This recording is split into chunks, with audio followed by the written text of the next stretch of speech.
Sí, ¿no? Vale. Bueno, pues muchas gracias a todos los que habéis venido hoy a nuestra primera sesión de este año de los seminarios. Hoy tenemos un gran invitado, es mi compañero de despacho, gran amigo y gran investigador, Cristian Pérez Granados. Cristian hizo la tesis aquí en la Universidad de Alicante y cuando acabó se fue a hacer un postdoc a la Autónoma de Madrid. De allí voló hasta llegar a Brasil, donde estuvo haciendo otro postdoc en la Universidad Federal de Mato Grosso. Durante el postdoc en la Autónoma empezó a jugar con la bioacústica, con el estudio de los cantos y de los sonidos, con el proyecto Life Ricotí. Y en Brasil se especializó sobre todo en el análisis de cantos, que es un poco alguna de las cosas que nos va a contar hoy. Cuando acabó su postdoc en Brasil, volvió a España, a la Universidad de Girona, donde estuvo un tiempo trabajando con especies exóticas, y hasta que, por suerte, conseguimos captarlo en la Universidad de Alicante, y ahora mismo es un investigador, Beatriz Galindo, en el Departamento de Ecología, trabajando con cosas muy diversas, desde especies invasoras, sobre todo muchas cosas de bioacústica y de ecología de aves, como movimientos migratorios, desplazamiento de especies, cosas así.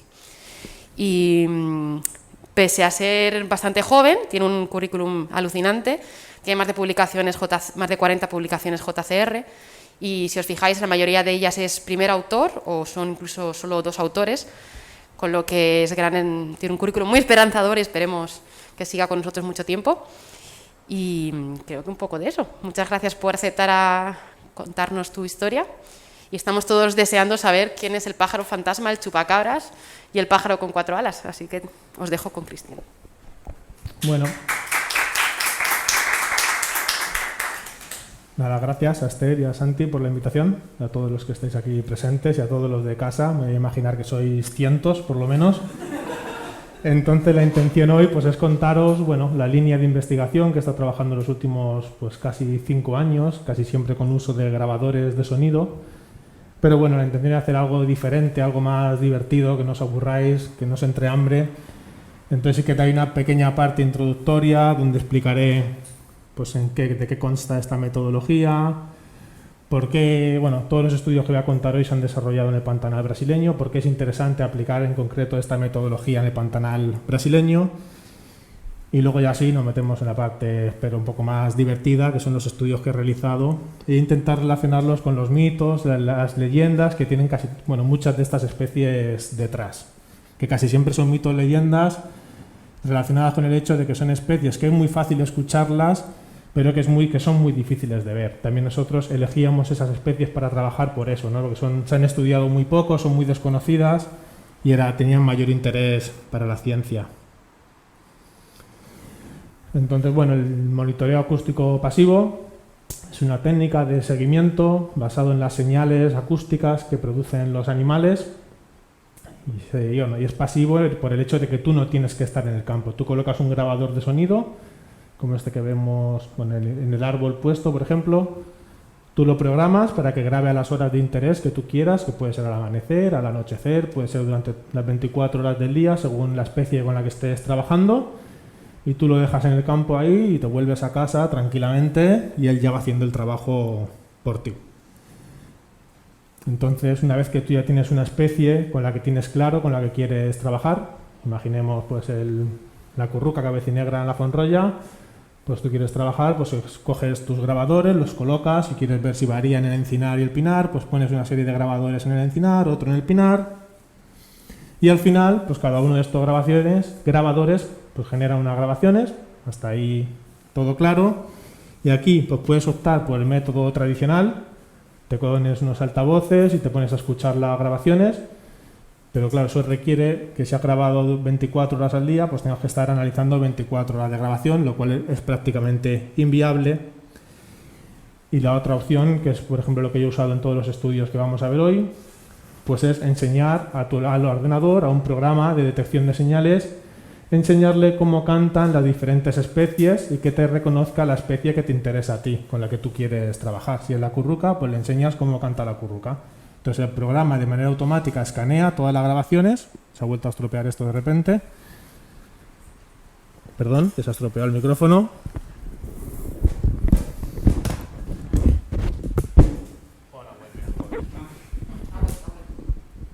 Bueno, no. Nada, me voy a sentar y ya está. Ya, pues tengo que estar sentado, ¿sabes? Tengo que estar aquí. Bueno, pues voy a dar la charla sentado. Entonces, como decía, tú enseñas al ordenador cómo canta la curruca y él directamente las va detectando. Acabas teniendo una base de datos pues en todas las grabaciones, si canta o no canta esta especie, cuánto canta, etcétera.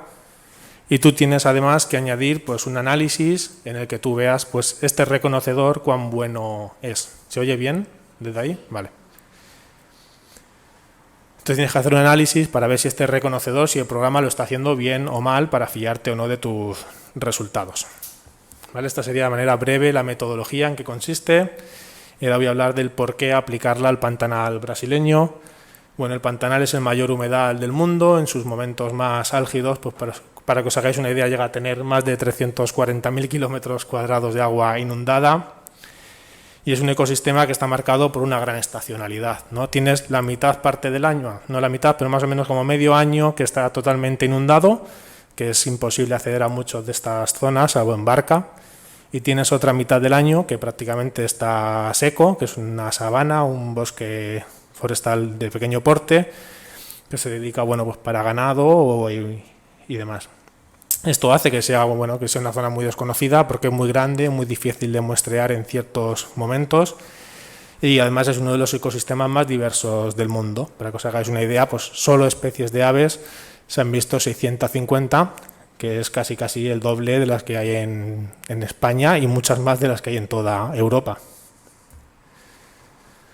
Entonces, con la intención de estudiar esta estacionalidad del ecosistema, de alguna manera que pudiéramos repetir durante años y con diferentes especies, pues este equipo, el Computational Bioacoustic Research Unit, muy bonito, además se llaman COBRA en resumido, en acrónimo, que queda aún mejor, pues el COBRA generó un proyecto con la intención de crear una base de datos de sonidos, que actualmente ya alberga más de 120 terabytes, y sigue la metodología que veis en la imagen, ¿no? Pues en una serie de puntos, aquí muestro 6, que son los 6 que suelo trabajar en los estudios que vais a ver a continuación, pero grababan 24 horas al día durante 2 años consecutivos. Generalmente solo, entre comillas, los primeros 15 minutos de cada hora para reducir un poquito el tamaño que luego hay que guardar en los servidores. Y entonces se optó por esta metodología, pues principalmente porque es una metodología que permite realizar monitoreo continuo. O sea, tú puedes estar muestreando todo el año, sea la época lluviosa, sea la época seca, sea de día, llueva, haga calor, haga frío, no tiene ningún problema. Y además, pues permite trabajar a una gran escala espaciotemporal, ¿no? Tú puedes tener tanto grabadores como dinero tengas, pero que no es un gran problema para un proyecto grande, y tú puedes estar trabajando en 10 zonas diferentes a la vez durante un año consecutivo a un coste muy bajo.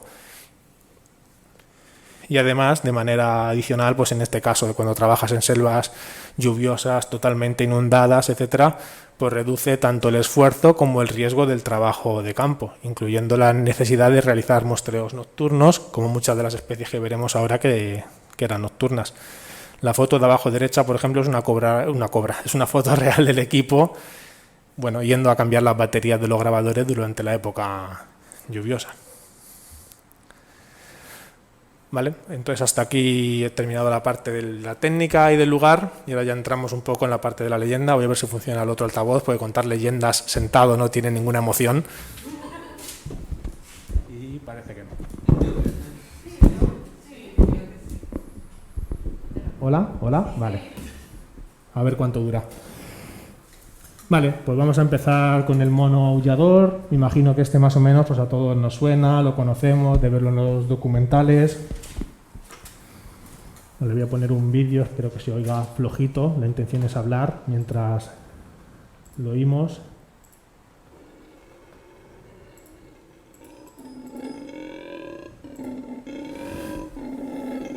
Bueno, esto es un mono aullador haciendo lo que mejor sabe hacer. Y en este caso de las imágenes pues son los dos monos que voy a hablar. El de la izquierda se llama mono aullador blanco, negro y dorado. El negro es el macho, la que tiene color dorado es la hembra. Y el otro es el mono aullador de la Guayana. Entonces cuenta la leyenda que había una tribu en mitad del Amazonas, que el hijo del jefe de la tribu era un gran guerrero y había conquistado gran parte de la selva, de las tribus aledañas. Y en uno de sus paseos por la selva se encontró con una bella doncella, se enamoró de ella y prácticamente nunca más volvió a salir de la selva. Las tribus de alrededor, en cuanto se enteraron de que este famoso guerrero ya no estaba en el pueblo, volvieron, reconquistaron sus tierras, atacaron su pueblo y prácticamente lo destruyeron por completo. Y el padre del guerrero, el jefe de la tribu, enfadado porque había abandonado a su pueblo, pues le maldijo a que se convirtiera en un mono, que nunca más saliera de la selva, y por eso él todos los días aúlla, ¿no?, quejándose de haber sido transformado en un mono aullador. Esa es la leyenda. Esto lo voy a parar ya.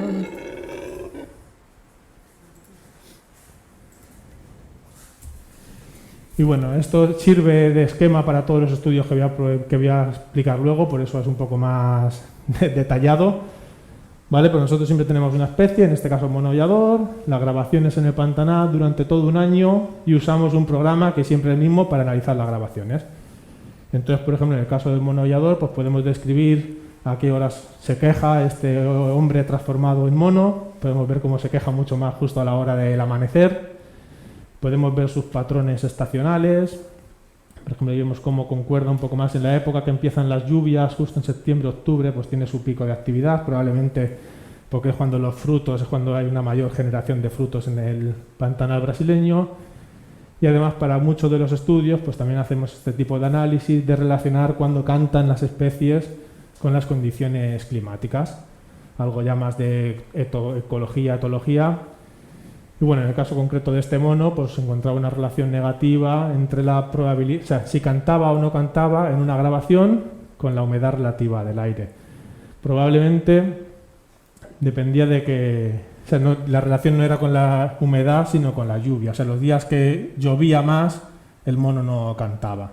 O sea, había una gran correlación entre la humedad y la lluvia.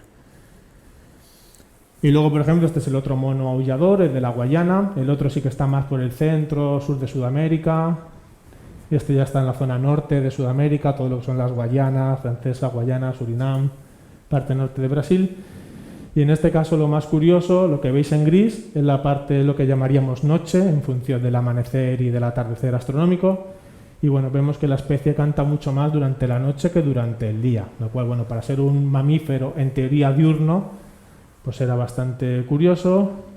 Y luego vimos que además cuando cantaba durante el día, lo hacía de manera mucho más larga y a unas frecuencias más bajas y digamos que de manera más caótica. O sea, perdía un poquito su estructura del canto. Entonces probablemente sea que cuando cantan durante la noche ellos lo hacen en el dormidero y están cantando, bueno, como aquel que dice tranquilamente, señalando únicamente aquí estoy, no vengas, aquí estoy. Sin embargo, durante el día, las pocas veces que canta es porque se encuentran con algún otro grupo durante el paseo buscando sus frutos, se ven, y entonces esos cantos son mucho más largos y de frecuencias más bajas y más caóticos, que todo esto son parámetros que en general digamos que son parámetros de cantos más agresivos, ¿no? Como intentando intimidar al grupo con el que se encuentra. Entonces era muy interesante ver esta comparación entre los cantos diurnos y los cantos nocturnos de esta especie. Vale, pasamos a la siguiente leyenda, la leyenda del cacuí y del pájaro fantasma. Las dos provienen de la misma idea. Vale, entonces cuenta que había dos hermanos que vivían en la selva. El hermano hacía todo el trabajo, estaba siempre recolectando frutos, trabajando, preparando la casa, y la hembra pues estaba todo el día dándose cremitas, tirada en el sofá sin hacer nada, y ya el hermano se cansó un día de ella y le dijo, bueno, mira, vamos a subir a este árbol, vamos a coger miel, ayúdame. La hermana empezó a subir, el hermano detrás, y cuando había llegado bastante alto, el hermano bajó y fue talando todas las ramas de los árboles. Y la hermana, la pobre, se quedó arriba, no podía bajar, no tenía forma de escapar, se quedó allí como un mono, y lentamente pues le fueron surgiendo unas garras en los pies, le fueron saliendo plumas, se fue adaptando a esa vida arborícola, hasta que finalmente pues le acabaron saliendo alas y se transformó en el pájaro cacuí. Cacuí proviene del quechua, que quiere decir hay hermano en el origen de la palabra. A este pájaro en Argentina, Chile, actualmente se conoce mucho como ay, ay, mama. Entonces se supone que es porque el canto de la especie, que es este de la izquierda, el potó común, un tipo de chotacabras arborícola, no se oye casi, se supone que en el canto dice algo tal como ay, ay, mama, y es porque se queja por lo que le hizo su hermano.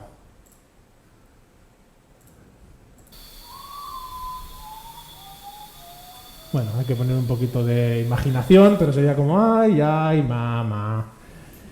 Y el otro, que es su hermano grande, el potú gigante, el gris potú, también se les conoce como pájaro estaca. Bueno, ahora voy a poner el vídeo de por qué. Pero este generalmente se conoce como pájaro fantasma también por el sonido que hace. Tenéis que considerar que estas son especies que están en las copas de los árboles, son nocturnos durante el día, tienen esas poses que es imposible verlos en una selva, pero tú los oyes relativamente bien. Entonces, si tú estás andando por la noche o por la selva y te encuentras con un sonido como este, es que voy a darle más voz. Bueno, ya no se puede más. Bueno, es un sonido relativamente aterrador. Y también se les conoce como pájaro estaca por el camuflaje. Confía que el parecido de sus plumas con la corteza del árbol le evitará molestias. El pico y los ojos son la única parte de su cuerpo que podrían revelar su presencia.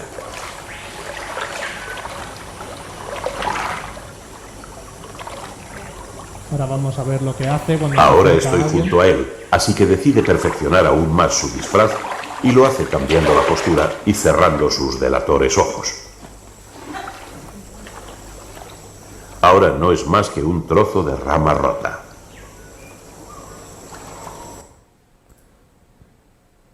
Vale, pues seguimos con los potús. Bueno, pues en este caso era de los primeros trabajos con este tipo de aves, porque como digo son imposibles de ver, la única forma casi es con grabadores.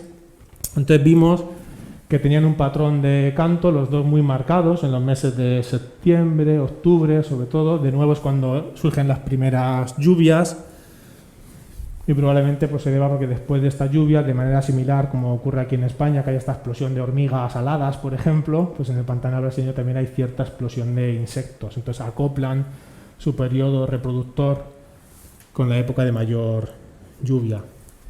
Y luego, por ejemplo, vimos que no les influía para nada la temperatura, cantaban más o menos, independientemente de la temperatura, pero una de las especies, el gran potú, el potú gigante, que sí cantaba más cuando había una mayor iluminación de la luna.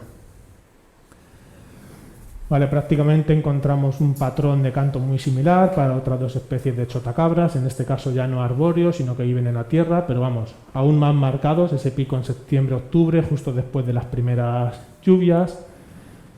Y en la gráfica de derecha, vemos en amarillo cuánto cantan las noches de luna llena y cuánto cantan las noches de luna nueva. Cantan mucho más cuando hay mayor cantidad de luz iluminada, obviamente porque pueden extender durante más tiempo su periodo de caza y de canto.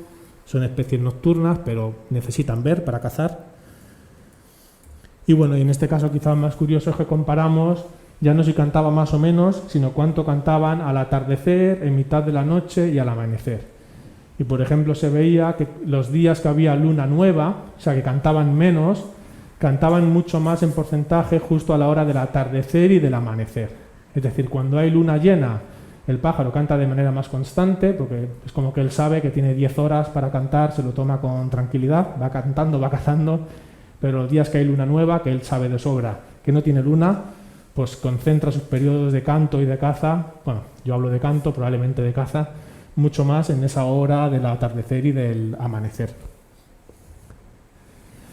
Vale, ahora vamos con mi favorito en el tema de las leyendas. Es la leyenda del crespín. Es el que en el título pone pájaro de 4 alas. Lo llamé así solo para que quedara más bonito. Ahora veremos por qué, pero realmente se le conoce en Argentina, Chile, estos países como crespín. Entonces la leyenda es que había un hombre que se llamaba Crespín. Esta leyenda, todas son de verdad, pero esta es muy, muy verídica. Quiero decir, la podéis encontrar en muchos sitios, ¿vale?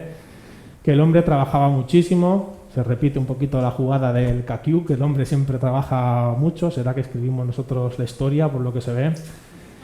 Y el hombre trabajaba mucho, y su mujer pues era un poquito más...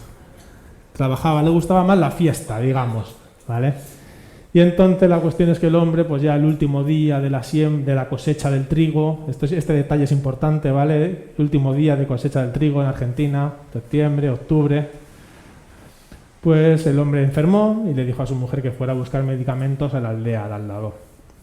La mujer fue y a la que iba pues se encontró con una fiesta en mitad del camino, se le olvidó que su marido estaba malo y se tiró 2 o 3 días de fiesta.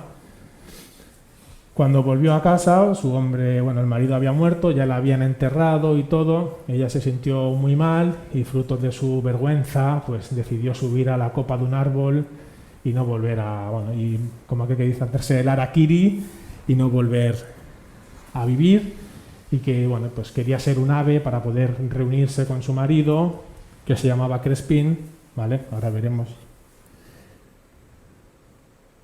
Bueno, voy a poner primero el canto del pájaro, ¿vale? Es esta especie. Repito, que se supone que su canto dice algo parecido tal como Crespín, Crespín, Crespín. Entonces la mujer se quedó llamando a su marido de manera eterna, como buscándole, porque cuando llegó a casa le habían enterrado y no sabía siquiera dónde estaba.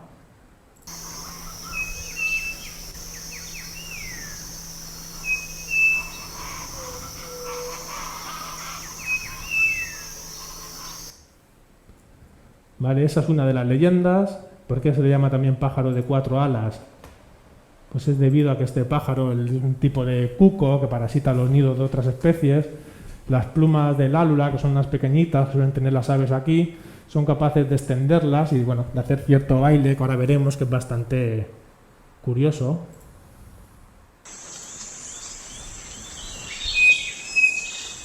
Embora esse estranho comportamento do saci seja o que aparenta ser 4 asas, não é bem o que parece. Ele abre e fecha a álula, que é uma pequena parte específica da asa, localizada bem próximo. Pero bueno, esto no tiene que ver con la leyenda, no nos perdamos. La leyenda del Crespín, que la mujer se queda llamándole en todo momento después de la época de cosecha del trigo. Y luego hay otra leyenda que, aunque tiene cierta relación con el pájaro, porque el pájaro en Brasil, este es como un duende, podríamos llamarlo, quizá brasileño, es muy importante en Brasil realmente, tiene su día propio, festivo, justo el 31 de octubre, el día de Halloween, es el Saci Pereré, y el pájaro en brasileño se llama Saci Pereré, porque el canto también es como Saci, Saci. La historia es que el Saci Pereré es un duende, como veis, un niño con solo una pata que fuma pipa, lleva un gorro mágico que le permite moverse muy rápidamente, aunque sea cojo, y es muy travieso. Entonces el Saci pues te esconde las zapatillas, te quita la manta, te cambia las cosas de lugar, pero digamos que no hace nada malo, es solo que te molesta un poquito. Y en la cultura brasileña, pues cuando se rompe algo en casa y la madre llega y le pregunta al niño, el niño dice que ha sido el Saci. A mí no me mires. Pero es así, lo importante para el tema de la leyenda, se mueve principalmente de noche, cuando estás durmiendo y esas cosas. ¿Vale? Entonces, con todo esto, pues yo aquí me pretendo ver cuál de estas leyendas es verdad, ¿no? Si es la del Saci Pereré o es la del Crespín. Si este pájaro, cuál de los dos es. Un poco pues este tipo de artículos que pongo ahí, que pretendía ver si el Yeti, si el Bigfoot existían, no existían de manera científica, pues testemos estas leyendas. Entonces, en primer lugar, yo busqué en 3 lugares, en 3 puntos del Pantanal brasileño, solo lo encontré en 2, con grabaciones 24 horas al día en 3 sitios, solo lo escuché 6.000 veces, que es muy poco, entre comillas, y además durante varios meses el pájaro no estaba o no cantaba. Por lo cual, podemos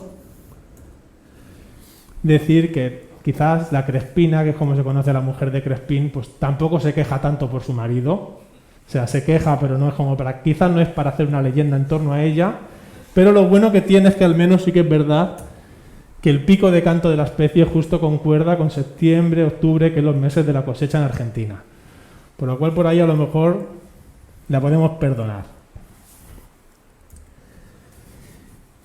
Y en cuanto a la leyenda del Sasí Pereré, pues probablemente sea aún menos cierta, porque este pájaro canta mucho más al amanecer que al anochecer, por lo cual no parece que sea el Sasí Pereré.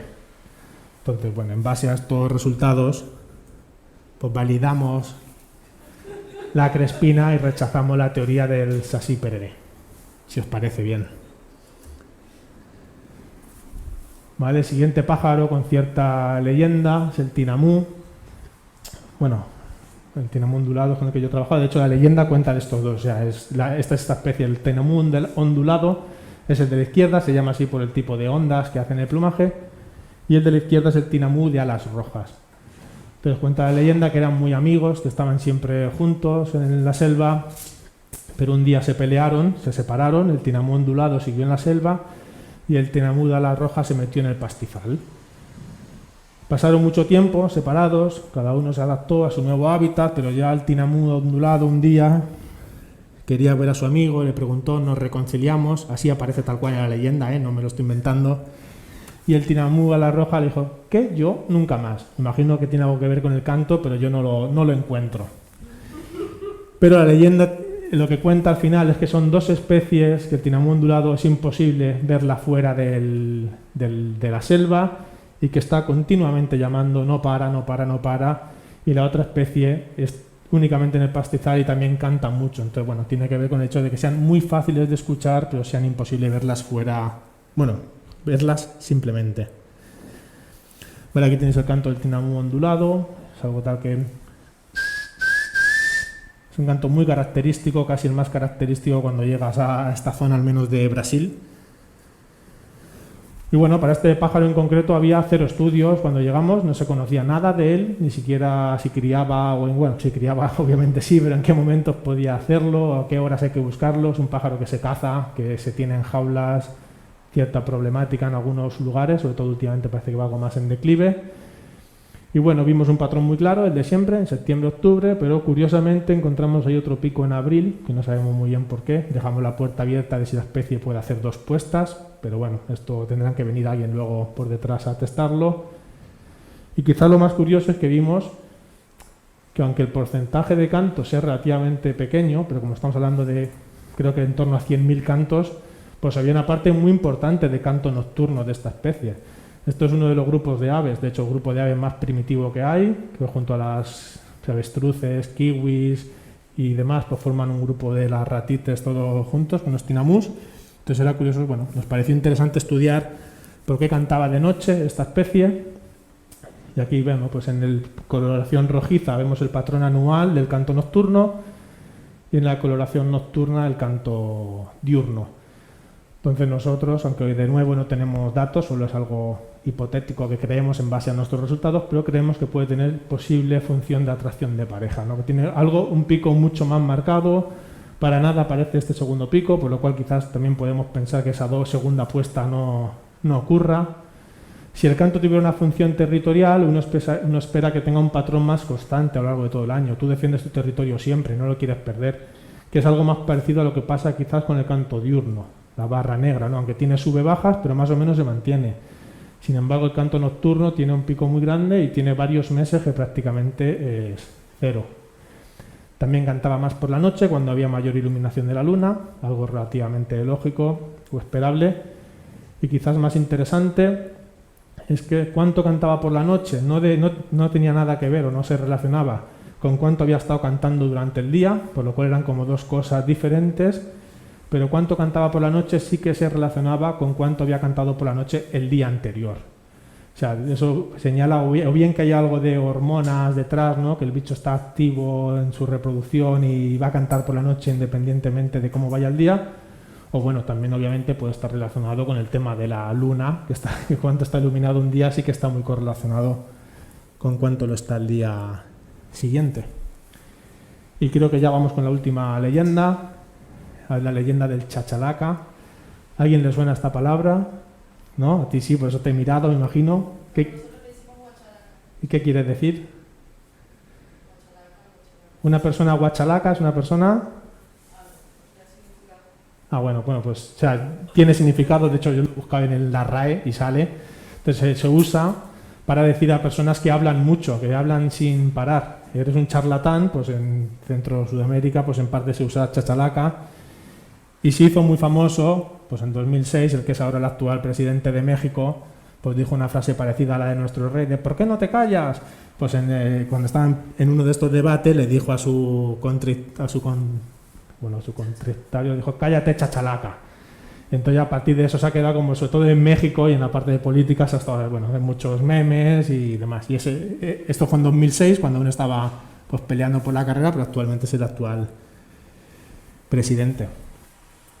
Y bueno, también tiene su leyenda detrás, pero bueno, no es tan interesante, pero al final es la leyenda de que había una bella dama que se llamaba Chachalaca, que ayudaba a todo el mundo, que era muy buena persona, ayudaba a todo el mundo a cocinar, a las tareas del trabajo, lo que necesitaran, pero esto empezó a generar cierta envidia entre ciertas personas del pueblo y uno de ellos pues le maldijo y le transformó en una chachalaca porque está continuamente hablando y quejándose. Pero bueno, la cuestión es que yo he buscado hoy justo en la RAE el término chachalaca en español. Y bueno, el primero sí te explica lo que es ave voladora, ya te dice de primera vocinglera. Pero los siguientes ya acepciones, ¿no? Pues una persona que habla en demasía, que charla en voz alta, insistente y molesta. Ahora veamos si es verdad que el chachalaca pues es para tanto o no. Este es su canto, que ya vemos que muy bonito y muy definido no es. Ya parece que un poco de ruido va a hacer. Y si lo escuchamos, en este caso también, si os queréis, os lo podéis imaginar y podéis entender que dice chachalaca, chachalaca, chachalaca. Es la onomatopeya que de verdad dice en el canto.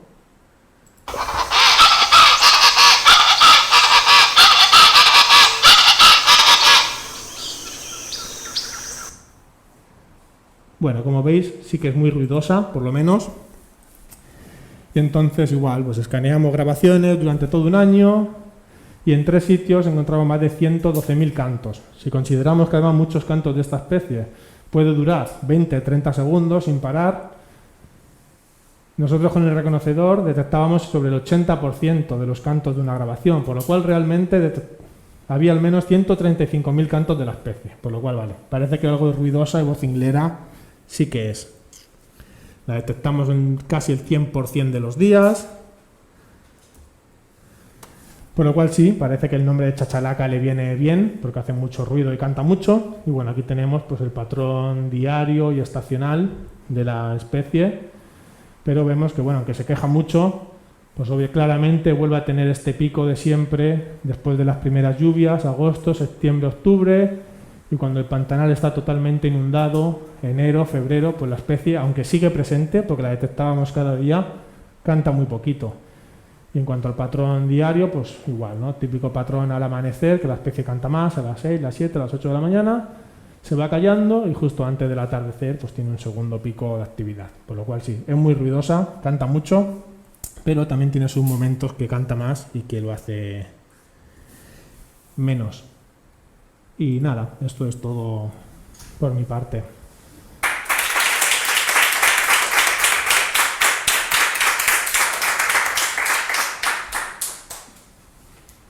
Bueno, pues muchas gracias, Cristian.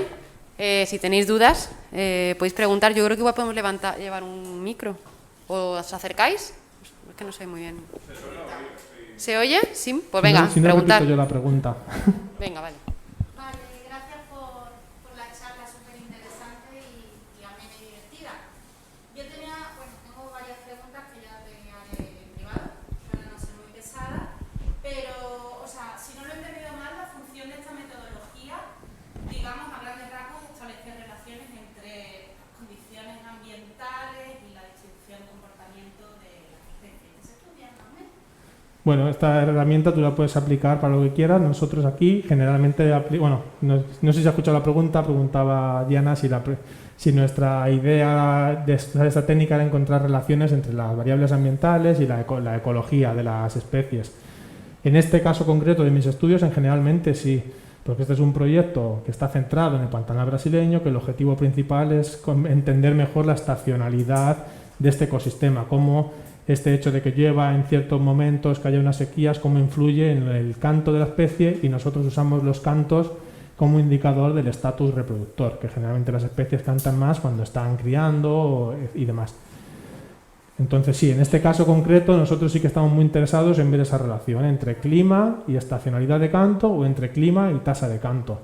Pero, Mi pregunta es si sabes o si a escala, digamos, global hay estudios que relacionen la variación ambiental debida al cambio global o al cambio climático con el comportamiento de distribución de diferentes especies. Es decir, es una herramienta muy valiosa y no sé si se está viendo esa variabilidad o... claro, o sea, en concreto a lo mejor para una especie en concreto y cambio climático yo creo que no, pero luego hay otra herramienta de usar estos grabadores que tú puedes sacar un tipo de índices de biodiversidad, entendidos parecidos a los de típicos índices que conocemos de Shannon, por ejemplo, y que tú esto sí puedes compararlo entre diversas zonas, ¿no? Con diferentes tipos de manejo o diferentes años más o menos lluviosos, como queremos hacer nosotros, etcétera. Entonces sí que se usan no solo para trabajar con especies concretos, sino que tú puedes utilizarlos para trabajar a mayor escala, a nivel de comunidad, digamos. Entonces eso sí que se hace mucho, sobre todo con temas de restauración o con ciertos impactos en ciertos momentos, pero nosotros es algo que yo al menos todavía no he entrado. Yo siempre me he centrado en trabajar con especies en concreto por el tipo de proyecto que teníamos, pero sí que se trabaja a nivel de comunidad también muchas personas. Y después, en concreto, hay una cosa que no he entendido mucho del estudio en concreto no me acuerdo cómo se llama la especie, pero el pájaro que has explicado que es muy primitivo. Sí. Decías que no había relación entre el canto de la noche y el día, pero en la gráfica que has puesto, en la primera parte de la gráfica, sí se ve Sí, pero es... pico con pico durante unos meses, ¿no? Claro, puede ser, pero el análisis este que yo hablaba, de que no había relación, se basaba en tasas de canto diario. Esto es una gráfica resumen. Aquí. O sea, sí que aquí sí que se ve cierta relación entre cuánto cantan por el día y cuánto cantan por la noche en esos meses de primavera. Entonces, pero el análisis que yo hablo, cuando digo que no había relación, es con la noche anterior. O sea, yo tenía, aunque ahí, no está, ahí se muestra la media para todo el mes de cuánto cantaba, mi análisis se realizó con cuánto cantaba cada día. Yo tenía para el 2 de marzo ha cantado 7 veces por el día y 23 veces por la noche. Entonces mi variable respuesta era diferente que la que se muestra aquí. Aún así, como yo analicé todo, a lo mejor aquí sí que hay una pequeña relación durante estos 2 meses. A lo mejor si analizo solo estos 2 meses por separado, a lo mejor sí sale que existe esa relación. Pero como creo que ahora mismo no me acuerdo, creo que analicé algo más. No analicé todo el año, pero a lo mejor si analicé desde julio a noviembre, esta relación no salía. Entonces nosotros sí que de inicio sí que esperábamos encontrar una relación entre cuánto canta por la noche con cuánto ha cantado durante el día, ¿no? Como que la noche fuera una continuación del esfuerzo que ha estado realizando el pájaro durante el día. Pero no nos salió eso. Sí.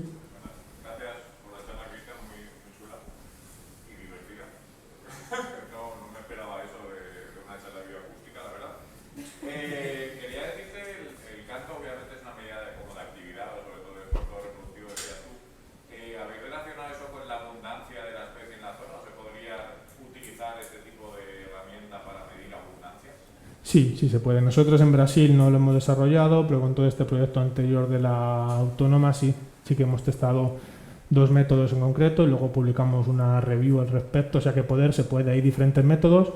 El que más ha utilizado con diferencia es relacionar el número de cantos de la especie por el número de individuos que tú muestreas en una zona concreta, ¿no? Tú haces una serie de trabajo de campo en 30 localidades, cuentas el número de ejemplares y pones un grabador. Entonces tú puedes encontrar la relación entre la tasa de canto y el número de individuos, y si tú mañana pones grabadores en un lugar nuevo, pues tú con esa relación que ya tienes, pues por lo menos puedes obtener un indicador, ¿no? Es decir, pues hay entre 3 y 5. ¿Son buenas esas relaciones o son consistentes para distintas especies de aves o incluso anfibios? Yo con anfibios sí que no tengo ni idea. Con aves, con la mayoría que se ha probado sí que es bastante buena en teoría. Por ejemplo, nosotros sí que trabajamos con 2 especies en concreto y las R's cuadrados estaban en 0,7 o por ahí, creo. Entonces, bueno, es relativamente fiable, pero tienes que tomar como un indicador, claro. Luego otro método también muy parecido es, tú puedes, si tienes cuántos cantos de la especie tienes en una hora, por ejemplo, y tú has medido la tasa de canto de la especie en 40 individuos, ¿no? Imagínate, y tú sabes que el tinamú ondulado siempre canta 4 cantos por hora. Pues tú teniendo cuántos has grabado por hora, pues igual, es otra forma de estimar esta abundancia. Obviamente siempre en cualquiera de estos análisis debieras de considerar cuánto graba cuál es el radio de acción de tu grabador, que dependiendo del grabador, sobre todo de la especie, incluso del hábitat, no es lo mismo aquí en Alicante abierto que en una selva llena de matorral, pues este radio de acción va a ser mayor o menor. Entonces ahí ya empiezan a entrar en juego otros parámetros, pero digamos que sí que es muy útil, se puede utilizar para estimar abundancias y quizás más interesante aún que dar un número concreto para estimar tendencias a largo plazo. Entonces, por ejemplo, nosotros ahora, creo que en diciembre justo acaba un proyecto que algunas de estas zonas donde tenían grabadores se quemaron hace 1 año o 2 en Brasil y se han vuelto a colocar los grabadores durante todo un año. Y la intención es ver cómo algunas de estas especies, que ya teníamos los datos, pues 3 años antes del incendio y 2 años después, pues ver para qué especies ha cambiado. A lo mejor para esta, justo el tinamú ondulado, que vive por el suelo, que con que haya poco matorral le sirve, pues a lo mejor no encontramos diferencia. Pero a lo mejor con estos potús insectívoros y de zonas forestales del dosel, pues a lo mejor sí que se han ido. Entonces quizás es muy interesante para ver cambios a largo plazo.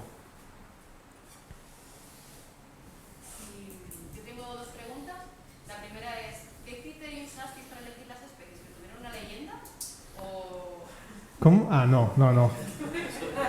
No, las especies, o sea, realmente, como estamos así ya en familia, voy a decir la verdad. O sea, las especies las hemos escogido casi siempre porque tenían un canto que era fácil trabajar con él. Entonces, este tipo de canto del tinamú, o sea, el programa que yo utilizo, se llama Kaleidoscope Pro, el que siempre he utilizado para estos estudios, tú le tienes que decir cuán largo es el canto de la especie y en qué frecuencia está. Entonces tú imagínate, si yo aquí al programa le digo, dura entre pues casi 2 segundos y solo me tienes que buscar entre 1000 y 1200 hercios, pues va a haber muy poquitas especies que cumplan esos requisitos, que su canto esté en esa franja y que dure 2 segundos. O sea, entonces digamos que esta era una estrategia para reducir mucho el ruido. Luego él te da una base de datos, pero tú tienes que ir revisando si realmente la especie no te lo puedes creer. De hecho, hay a veces que fallan muchísimo más de lo que aciertan, otras veces no.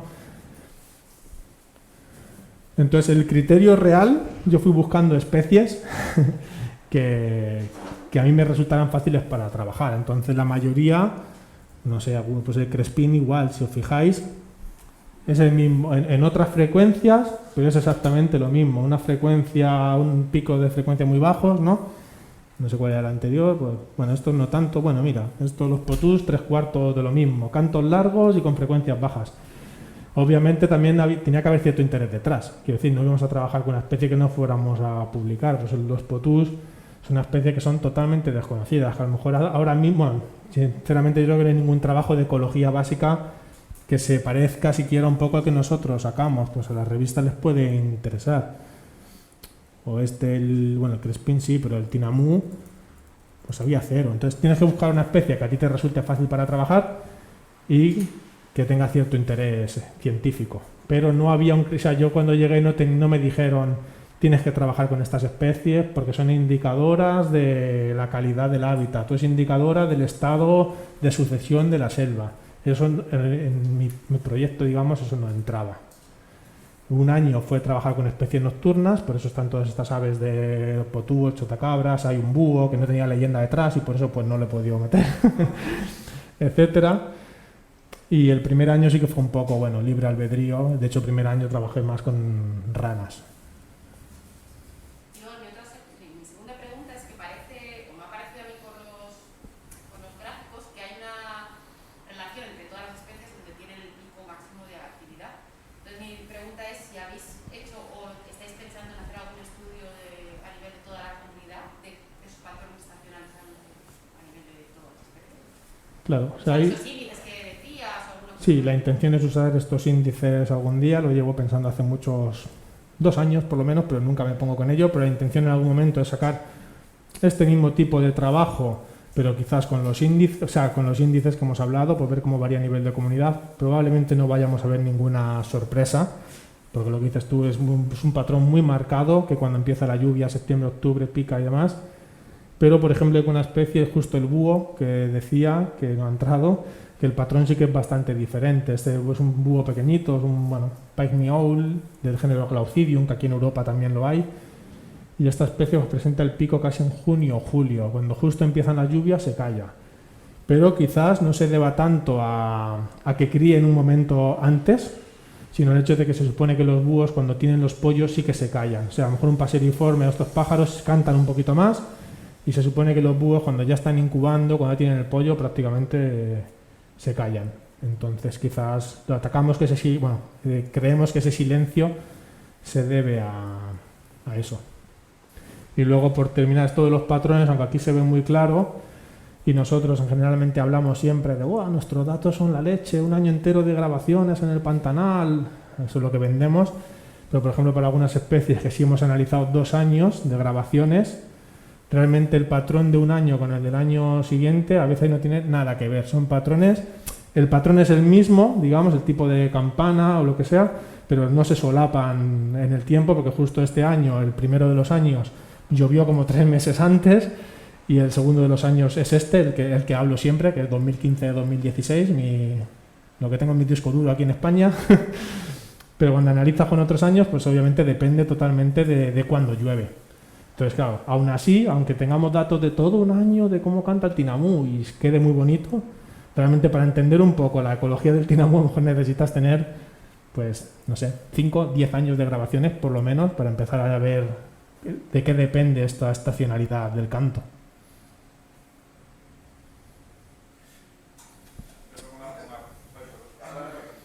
¿Y tú crees que esa relación de dependencia estaría más o menos resuelta con únicamente el estudio de las grabaciones?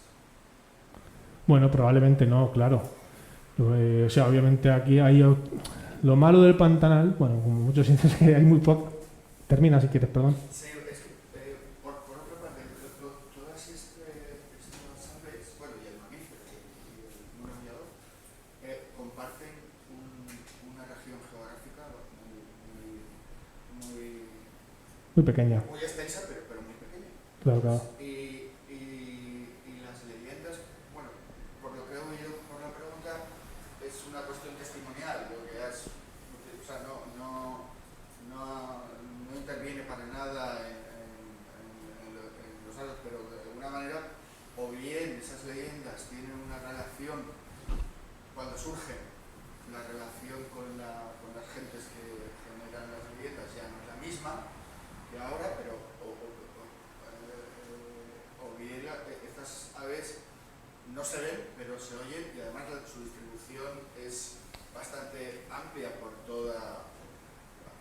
No son aves de Pantanal, ¿no? Claro. O sea, la mayoría de estas especies, quitando el caso del chaco chachalaca, ese que he contado, porque es en concreto, se llama chaco chachalaca porque es de la zona del Chaco, entonces pilla solo el Pantanal, la zona del Chaco, que es muy poquito, más pequeño quizás que el Pantanal en completo, pero las otras, por ejemplo es una especie que está casi en toda Sudamérica. El mono aullador, claro, la leyenda que yo he contado hoy no es del mono aullador que yo he estudiado, es el mono aullador. Mono aullador tienes en todo Sudamérica, Centroamérica. O sea, que las leyendas han surgido en un momento determinado, Claro, las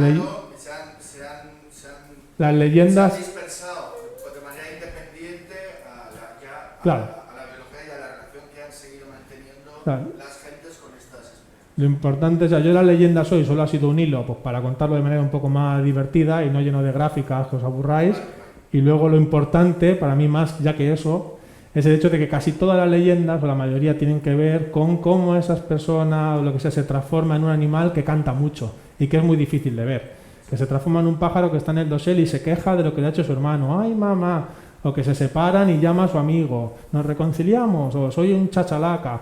La cuestión, casi todas las leyendas tienen que ver con el hecho de que son especies muy comunes, pero muy difíciles de ver. Por ejemplo, yo esta especie creo que la he visto una vez en mi vida, para que os hagáis una idea. Y seguro que la he escuchado cientos. Y la he tenido súper cerca. Es una especie que si la ves es cruzando el camino a toda velocidad y se acabó. Pues son especies que se cazan mucho y que están desde antaño, pues ya, vamos, que huyen del humano. ¿Has dicho Sí. O sea, este Tinamú... Las gentes de allí sí que tienen una relación directa con Sí, ellas sí. a través Y de el Chaco Chachalaca igual se caza... se casan para comer. Sí, sí, sí. Una pregunta, Cristian. En los sonogramas que obtienes con las grabaciones, ¿cómo haces para, o sea, son una masa de, no, imagino de cantos, no es que solo está cantando la chacharaca? Claro, entonces... Sí, has terminado, ¿verdad?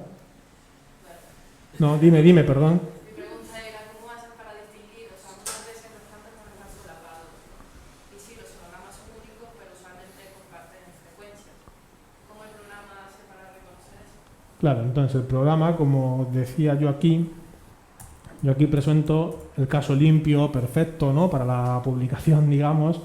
Pero claro, aquí tú puedes tener otro pájaro que te canta así, otro que te canta por abajo, etcétera. Entonces, por ejemplo, yo con este programa, como él te busca, en este caso, imagínate, yo le voy a decir solo esta frecuencia, si algunos cantan por abajo o por arriba, no me va a influir. Pero si atraviesa, pues... Si atraviesa, sí, pero como si el pájaro canta aquí y luego hay uno que hace así, él lo va a reconocer, porque está cumpliendo las características que yo le he dicho al programa, de que cante algo en esta frecuencia y de esta longitud. Si hay algo que lo atraviesa, él lo va a reconocer. Lo único que puede pasar es que a lo mejor todos estos, o sea, este programa que yo uso, imagínate que detecta 100.000 cantos. Él, de manera automática, por una serie de análisis estadísticos, pero que es una caja negra, tú ahí no puedes meter mano, te lo tienes que creer, los agrupa por clústeres, por grupo. Esos 100.000, imagínate que te crea 30 grupos diferentes. Cada uno de estos grupos se supone que es el tipo de canto de una especie. ¿Vale? Él crea el grupo A con este tipo de canto. Y el grupo B con el del mono, el grupo C con el de no sé qué. Todo lo que cumpla las características, luego los agrupa por similitud. Entonces puede ser que el grupo A sea de cantos limpios de la especie y que el grupo B pues ya empieza a haber ruido, empieza a fallar más, etcétera.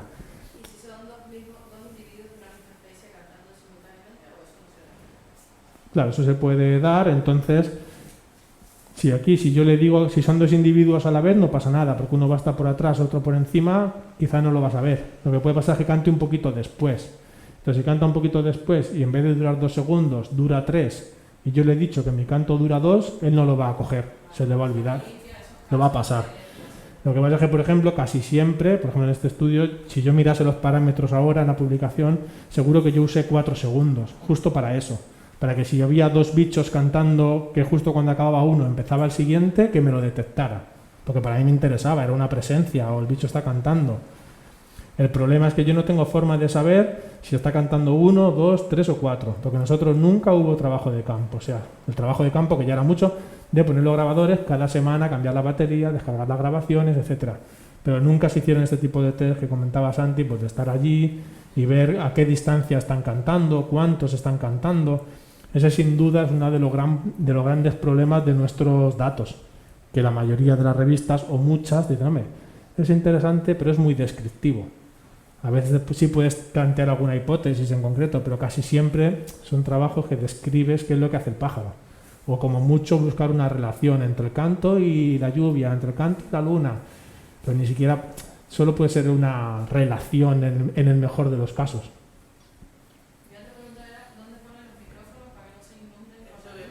Claro, aquí están puestos en alto, en árboles. No. Claro, los micrófonos ya están preparados para la lluvia. Obviamente, si hubiese el pantanal y se inundaran, sí que habría un problema, pero ya los pones en los doseles de los árboles a una altura que sabes que el agua no va a llegar. Aunque el pantanal se inunda, pero a lo mejor se te inunda pues poco más. Hay zonas donde está el río, hay zonas que se inundan mucho, pero otras zonas que no se inunda tanto. Entonces, por ejemplo, esta zona del trabajo de campo, de hecho, no sé, creo que no, sí se ve. Es una zona, ahí se ve el aeropuerto perfectamente. Aquí hay un hotelito muy famoso que se llama Sesky. Entonces es una zona de muy fácil acceso, que tienes un hotel a como a 2-3 kilómetros. Ese aeropuerto realmente en la época de mayor afluencia pasa un avión a la semana. O sea, no es algo puntual, no genera mucho ruido ni molestias a las aves, en teoría. Entonces son zonas donde, bueno, tú puedes ir a cada semana. Yo no hice trabajo de campo, pero bueno, sí que sé que los pusieron en árbol alto. Imagino que si ves que el agua va a llegar, pues lo subes un poco más. Y si el micrófono se moja, en teoría no pasa nada, claro. Se puede mojar, le puede dar el sol, etcétera. Nosotros casi no hubo ningún problema. Creo que solo en febrero hubo una de las veces, una semana, que no grabó, pero es increíble. O sea, el 99% de las grabaciones se tomaron bien. O sea, no hubo ningún problema ni de robos, ni de fallos, ni de batería, ni de nada. Una de las preguntas que siempre nos hacemos, sobre todo cuando trabajas en sitios así, es bueno, qué factores explican tanta biodiversidad, ¿no? En el caso del Pantanal, supongo que habrá cientos de especies de aves y uno siempre intenta explicar los mecanismos de coexistencia de estas aves, ¿no? Obviamente unas se alimentan de unas cosas, otras de otras, unas se reproducen en un momento, otras en otras. ¿Habéis evaluado igual que están las diferencias de nicho trófico o de nicho temporal, si hay diferencias en el nicho de canto, en el nicho sonoro, o sabes si hay algún trabajo al respecto? A ver, los hay. De hecho, aquí os puedo pasar a Esther, si queréis, que ha publicado uno, hará un mes al respecto. Entonces nosotros en tema de nicho acústico aquí no lo hemos abordado nunca. Si tenemos datos, la intención es abordarlo con otros datos aquí de bichos de España.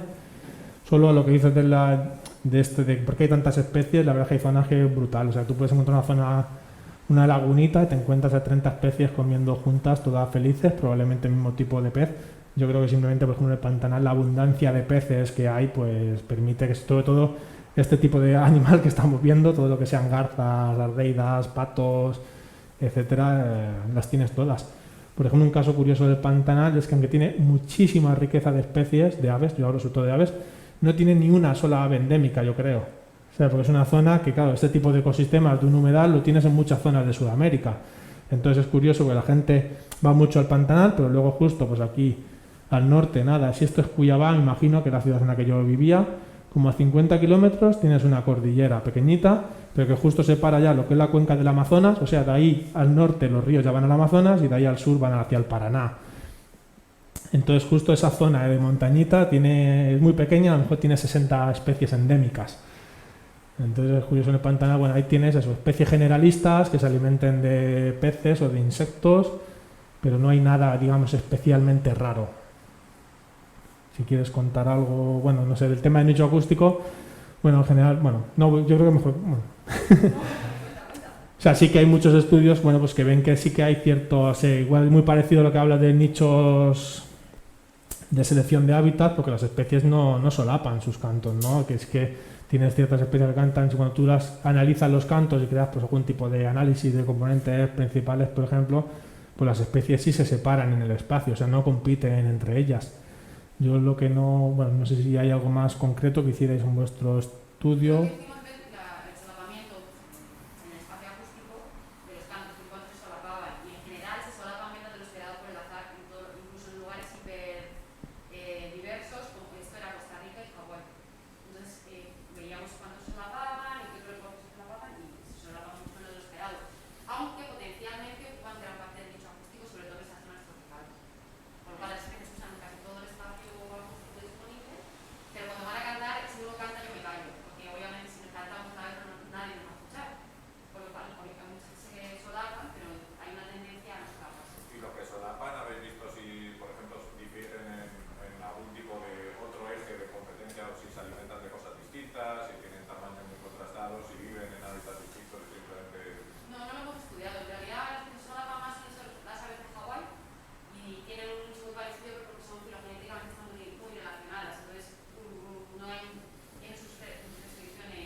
Las chicharras de aquí. Una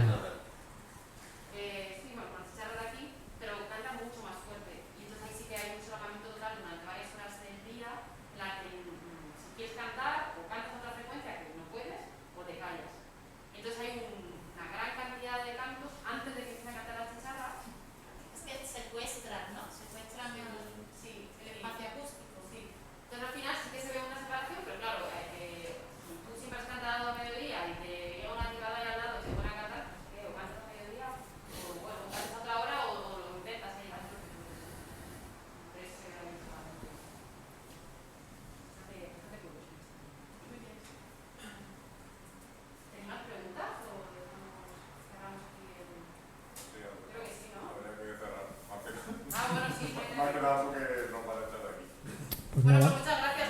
A vosotros.